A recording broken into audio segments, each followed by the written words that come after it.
rentrée, mais nous avons lu Oser le positif. Nous avons lu le mythe de la fille gentille, Oser le positif, le mythe de la fille gentille de Fran Ossler, si je ne me trompe pas, Oser le positif de Krista, Nadine Passou, et puis Découvre et poursuis ton but de Max Moreau. Voilà, donc on va découvrir sur ces livres-là.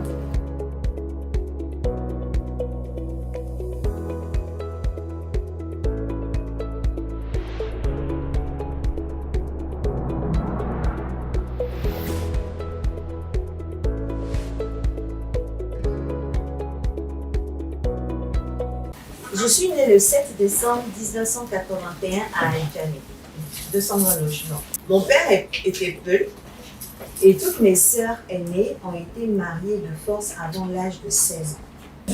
Donc, la contrainte n'est pas la même selon qu'on vit avec son mari ou sans son mari.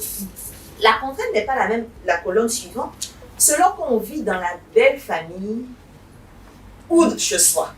Mais pendant les vacances, c'est ma période favorite parce que j'ai moins de contraintes logistiques que pendant la rentrée, liées au nombre d'enfants. Et concernant les enfants, j'ai dégagé et je suis en train de faire avec eux un emploi du temps pour les vacances qui prend en compte les dimensions spirituelles, physiques, intellectuelles et morales de ces enfants. Dans la dimension intellectuelle, il y a les livres qu'ils doivent lire et tous les jours ils sont tenus de lire et d'apprendre quelque chose. Ils sont tenus de lire. Je ne négocie pas. Je ne blague pas. Parce que j'ai été claire avec les plus grands, qui sont maintenant des adultes et des adolescents. Moi, je sais ce que les livres m'ont apporté. J'ai fait toutes mes études ici à Abidjan. En Côte d'Ivoire, pardon. Je n'ai jamais été étudiée à l'étranger. Je n'ai jamais eu les moyens d'aller étudier à l'étranger. Ce qui m'a permis de me hisser à un certain niveau, c'est les livres. Donc ces livres-là, bon gré, mal gré, vous allez les lire. Que vous aimiez, que vous n'aimiez pas, vous avez intérêt à aimer. Donc pour moi, c'est ça, c'est identifier les personnes dans votre entourage qui sont susceptibles d'être des aides, d'être des relais pour vous. Ce n'est pas que vous êtes dans une relation intéressée avec eux. Dans la vie, on est toujours un peu intéressé quelque part. Mais c'est qu'on ne peut pas se faire tout seul. Donc non, en fait, ne vous en faites pas. Tant que vous vous voyez comme quelqu'un qui a de la valeur et que vous vous traitez comme quelqu'un qui a de la valeur, c'est vous qui allez donner du temps aux autres. Et parlons de cette valeur qu'on s'accorde. Je vous ai parlé du fameux bouquet que j'ai acheté. Et M. Koné, j'ai dit, mais offre-moi un bouquet. Il dit 40 000 francs de fleurs. Il n'y a pas un endroit où on va aller couper les fleurs. Ça, c'était en 2021.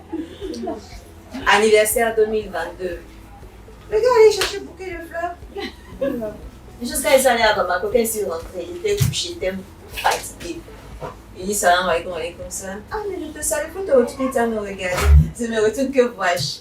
Un bouquet de fleurs. Jusqu'à il sait tous les endroits où on voit des fleurs. Parce qu'il m'a vu commencer à m'offrir des bouquets de fleurs. Sans lui prendre la tête. J'ai arrêté de lui prendre la tête avec un bouquet de fleurs. Tu veux pas, non? Moi, là, je vaux 40 000. Et je vaux même plus.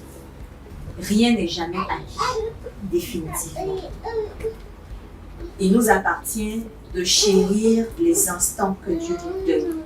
De faire de chaque minute, si c'était la dernière, la meilleure de notre vie. La meilleure, non pas de notre point de vue, mais la meilleure du point de vue de Dieu. Donc, qu'est-ce que Dieu attend de moi? Ce qu'il attend de moi, j'aurai la réponse à travers les différentes épreuves par lesquelles il va me faire passer, jusqu'à ce que je comprenne la leçon.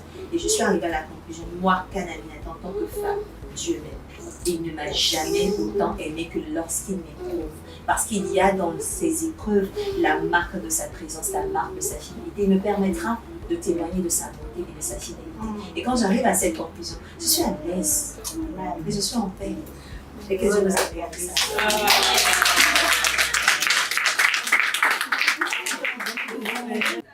J'ai été vraiment touchée par le thème et surtout la qualité de la personne qui délivrait cet enseignement-là.